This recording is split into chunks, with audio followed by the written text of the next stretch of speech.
What's up, YouTube? Capital G here, D&Duel commentary. Alright, so we have Stratdus 834 versus iTweety 1531. This game looks like it's still within the first couple of turns. It looks like iTweety's actually using Odd Eye's Pendulum Dragon. Oh lord, he's going for the towers. And here's the thing, it looks like in his first turn he played Shared Ride. I assume, I'm not sure if he did that. He probably did that on, I believe that was Manju that got ran over at some point during this turn, or that may have been last turn. But regardless, this is the type of play that I was talking about in the Qliphort video with what's it called, with Austin's deck, where you just absolutely wreck your opponent. This is the monolith type scout play that I was talking about. Like, if he has this type of field, you know, you don't want to lose to something like Exciton Knight. Granted, I'm not sure you technically lose to that. Well, you see Stratdus scoop, so it looks like that was game one. You wouldn't technically lose to an Exciton Knight, but you would lose all your field. Like, you'd lose your ability to pendulum summon. You would lose all your back row. Like, why put that at risk when you can run maybe a couple of effect veilers? You draw that off the monolith. So, like, let's say your opponent tries to go Exciton Knight, right?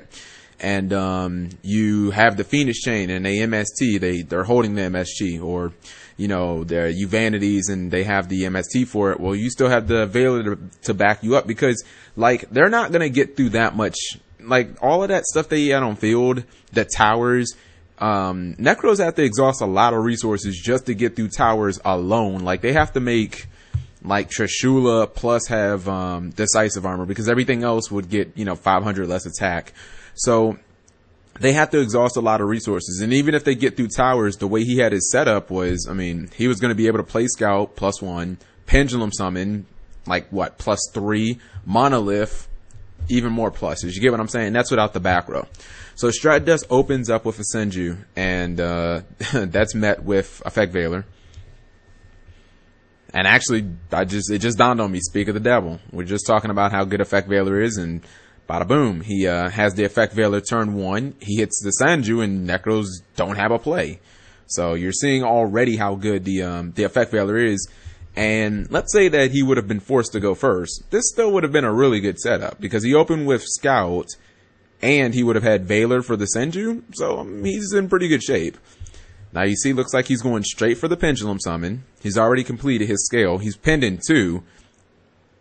If he doesn't stop this stealth, the game's probably over, and I assume he's going to tribute for stealth. Okay, I'm just going to say the game's over now, unless he Trishulas him next turn, because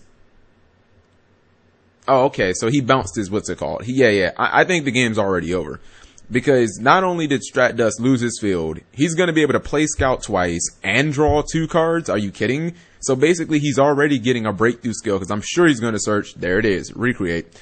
Yeah, he's already getting a free breakthrough skill that works on your next Manju Sanju, and then he gets to draw 2. Like, do you understand how much Tweety is plussed? These are the type of plays where if you open like this with Qliphort, you have essentially won the duel. And even though Stratdus had a Royal Decree, doesn't do anything if your opponent is going for something like stealth. I mean, you can't chain.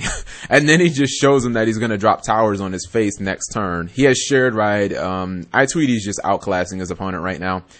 You know, this duel is just savage. I know that people out there who don't like Nekroz are going to enjoy it, but I mean, right there, that was just a first class ass whooping.